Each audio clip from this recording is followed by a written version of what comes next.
세상을 살면서 수많은 판단을 합니다. 그런데 어떤 판단이든지 항상 옳게만 하지는 않다는 것을 우리는 잘 알고 있습니다. 우리가 하는 수많은 시행착오가 그 좋은 증거이기도 합니다. 그렇다면 왜 그럴 수밖에 없을까요?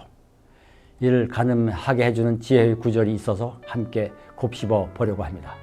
널리 알려진 금강경에 대한 다소 주석서인 오가해에 나오는 경구입니다. 본디 첫 행만으로 전개되지만 그 뜻을 새기기 위해서 4단계로 돌리는 풀이도 있습니다. 산은 산이고 물은 물이다. 산은 산이 아니고 물은 물이 아니다. 산은 물이고 물은 산이다. 다시 산은 산이고 물은 물이다. 금강경 오가해의 규절입니다. 시작한 곳으로 되돌아오는데 그 과정이 물고 물려 있습니다. 보시다시피 첫 행과 마지막 행이 똑같습니다. 그 사이에 둘째 행은 첫째 행을 부정하는 것 같고 셋째는 아예 뒤집어 황당무계하게 보이기도 합니다. 그러더니 넷째 행은 첫째 행과 똑같습니다.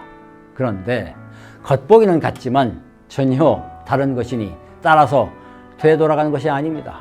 말하자면 둘째와 셋째에 앞선 첫째와 이를 거친 마지막 행은 하늘과 땅의 차이입니다. 먼저 첫째 행은 같은 말을 반복한 것입니다. 두말할 나위도 없습니다. 사실 굳이 말할 필요도 없는 말입니다. 그런데 여기서 산은 이라는 주어를 먼저 봅시다. 주격조사 은 앞에 있는 산은 과연 언제 어디서나 산입니까? 하늘에서 뚝 떨어지거나 땅에서 불쑥 솟은 것이 아니니 그만한 판단 과정을 거쳤습니다. 즉 산은 이라는 주어는 이것은 산이다 라고 하는 판단을 앞서서 깔고 있습니다. 무엇이다 라고 하니 본질 판단에 해당합니다. 그런데 이것은 산이다라는 본질 판단도 그 아래 더 깊은 뿌리가 있습니다. 무엇인가 없지 않고 있다는 판단입니다. 무엇이 있다는 것이니 존재 판단이라고 하겠습니다. 말하자면 존재 판단과 본질 판단이 결합해서 없지 않고 있는 그 무엇이 산이다 라고 하는데 이름으로써 비로소 산은 이라고 하는 주어가 성립합니다. 그러니 주어는 단순히 사물을 지칭하는 명사가 아니라 그 아래 이다를 그리고 또 그 아래 있다를 깔고서야 비로소 가능한 사건이고 따라서 동사입니다. 다만 문장 구조에서 주어에 위치하니까 명사의 모양을 취할 뿐입니다. 무릇 모든 명사들이 그러합니다. 자, 이것은 무슨 말일까요?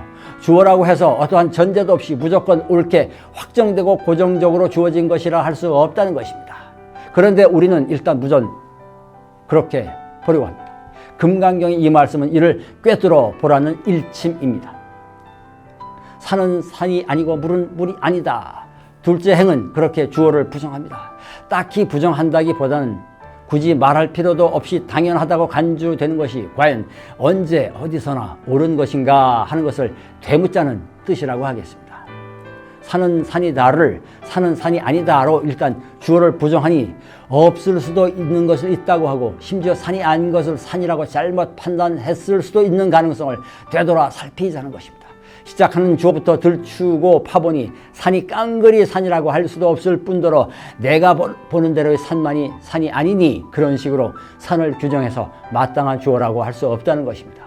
따라서 우리는 어떤 주어에 있어든지 그것이 아닐 가능성을 염두에 두어야 합니다.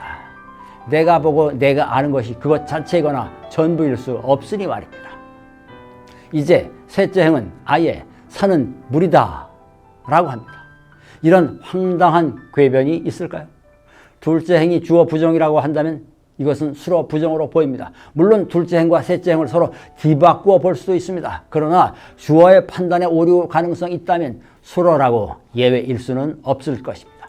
앞서 본 대로 주어와 마찬가지로 수로도 그냥 애당초 수로가 아니라 이보다 앞선 판단에서 주어와 수로가 결합하여 나온 것이기 때문입니다. 수로도 틀릴 수 있을 뿐 아니라 심지어 정반대일 수도 있다는 것입니다. 여기서는 산과 물의 관계가 그것을 가리킵니다. 주어와 수로에 걸친 모든 판단에서 오류 가능성을 배제할 수 없다면 산은 물이고 물은 산이라고 할 수도 있다는 것입니다. 이렇게 주어와 수로에서 그 판단이 부분적이고 편파적이어서 오류일 가능성을 인정한다는 깨달음을 가지고 넷째 행은 다시 시작으로 되돌아옵니다. 이제는 산은 산이라고 해도 산이 아닐 가능성, 아니 심지어 반대로 물일 가능성을 안고서 산이라고 하는 것입니다. 거꾸로 물도 마찬가지입니다. 내가 무엇인가에 대해서 지니고 있는 판단이라는 것이 얼마나 알량한 것인가를 되돌아보게 하는 깊은 통찰입니다. 내가 보고 아는 것이 전부가 아니라는 것, 틀릴 가능성이 있다는 것이 우리로 하여금 불안하게 할 수도 있지만 더 많은 경우 우리를 자유하게 합니다. 내가 아는 것이 전부가 아니라면 내가 모두 책임질 수도 없지만 그렇게 하지 않아도 되기 때문입니다. 물론 눈앞에서 문제를 해결해야 하는 상황에서는 받아들이기 쉽지 않아 보입니다. 그러나 우리 삶이 우리에게 수많은 증거들로 이를 일깨워주고 있습니다. 이를 금강경의 이런 해안으로 본다면 우리 스스로를 가두는 속박에서 벗어날 길이 보일 수도 있을 것입니다. 특히 우리가 불안과 강박에 내몰리면서 그러는 줄 모르고 있을 때 우리 스스로가 스스로에 대해서 억압과 족쇄의 원인이라고 하는 것을 깨닫게 해주기 때문입니다. 나아가 그런 깨달음이 우리에게 해방을 가져다 줄 것이기 때문입니다. 감사합니다.